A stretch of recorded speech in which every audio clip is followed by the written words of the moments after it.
Weekend ആണെങ്കിലും അല്ലെങ്കിലും ഫാമിലിയായിട്ടും ഫ്രണ്ട്സായിട്ടും സമയം ചിലവഴിക്കാൻ പറ്റിയ ഹൈദരാബാദിലെ മനോഹരമായിട്ടുള്ള പാർക്കുകളിൽ ഒരു പാർക്കാണ് ഗാന്ധിപേട്ട് എക്കോ പാർക്ക്. ഇവിടുത്തെ ടൈമിംഗ് രാവിലെ 7 മണി മുതൽ രാത്രി 7:30 വരെയാണ്. എൻട്രി ഫീ മുതിർന്നവർക്ക് 50 രൂപയും 3 വയസ്സ് മുതൽ 9 വയസ്സ് വരെയുള്ള കുട്ടികൾക്ക് 20 രൂപയാണ്. ഫോട്ടോഷൂട്ടിന് 4000 രൂപയാണ് ചാർജ്. ഓൺലൈൻ വഴി പേയ്മെൻറ്റ് ചെയ്ത് ടിക്കറ്റ് എടുക്കാനുള്ള സൗകര്യവും ഇവിടെ ഉണ്ട്. ഒരുപാട് വാഹനങ്ങൾ പാർക്ക് ചെയ്യാൻ പറ്റുന്ന രീതിയിലാണ് ഇവിടുത്തെ പാർക്കിംഗ് ഏരിയ. ബൈക്കിനും കാറിനും പ്രത്യേകം പാർക്കിംഗ് ഏരിയയാണ്. വീക്കെൻഡ് ആണെങ്കിൽ പോലും പാർക്കിങ്ങിന് ഒരു ബുദ്ധിമുട്ടും ഉണ്ടാവില്ല. പാർക്കിങ്ങിന് പ്രത്യേകം ചാർജും ഇല്ല. ഈ പാർക്ക് നിർമ്മിച്ചിരിക്കുന്നത് ഒസ്മാൻ സാഗർ ലേക്കിനോട് ചേർന്നാണ്. ഈ കാണുന്ന വാട്ടർ റിസർവോയർ പണിയാനുണ്ടായ കാരണം 1908 ഉണ്ടായ ഒരു ഫ്ലഡാണ്. ഇനിയുണ്ടാകാൻ സാധ്യതയുള്ള ഫ്ലഡ് ഒഴിവാക്കാൻ വേണ്ടി 1920 നിസാം ഒസ്മാൻ അലി ഖാനാണ് ഇത് നിർമ്മിച്ചത്.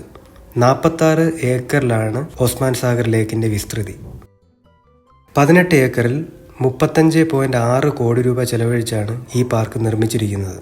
വളരെ നല്ല രീതിയിലാണ് ഇപ്പോഴും ഈ പാർക്കിനെ മെയിൻറ്റെയിൻ ചെയ്യുന്നത്. ഔട്ടർ റിംഗ് റോഡിൽ നിന്ന് വളരെ കുറച്ച് കിലോമീറ്റർ ദൂരം മാത്രമേ ഉള്ളൂ ഈ പാർക്കിലേക്ക് എത്താൻ. ഗാന്ധിപേട്ട്, കോക്കപേട്ട്, നർസിംഗ്, മണികൊണ്ട ഈ സ്ഥലങ്ങളിൽ നിന്ന് വളരെ പെട്ടെന്ന് എത്താൻ പറ്റിയ പാർക്കാണ്. 75 കോടി രൂപ ചെലവഴിച്ച് 125 ഏക്കറിൽ HMDA വികസിപ്പിക്കുന്ന എക്കോ പാർക്കിന് മന്ത്രി KTR തറക്കല്ലിട്ടു.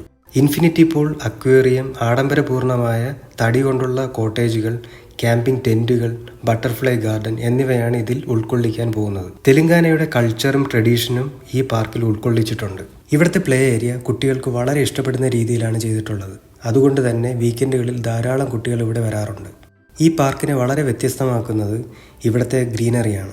വളരെ വ്യത്യസ്തമായ പ്ലാന്റുകളും അത് അറേഞ്ച് ചെയ്തിരിക്കുന്ന രീതിയൊക്കെ വളരെ മനോഹരമാണ്. ഒരുപാട് ഫോട്ടോഷൂട്ടുകൾ ഇവിടെ വെച്ച് നടത്താറുണ്ട്.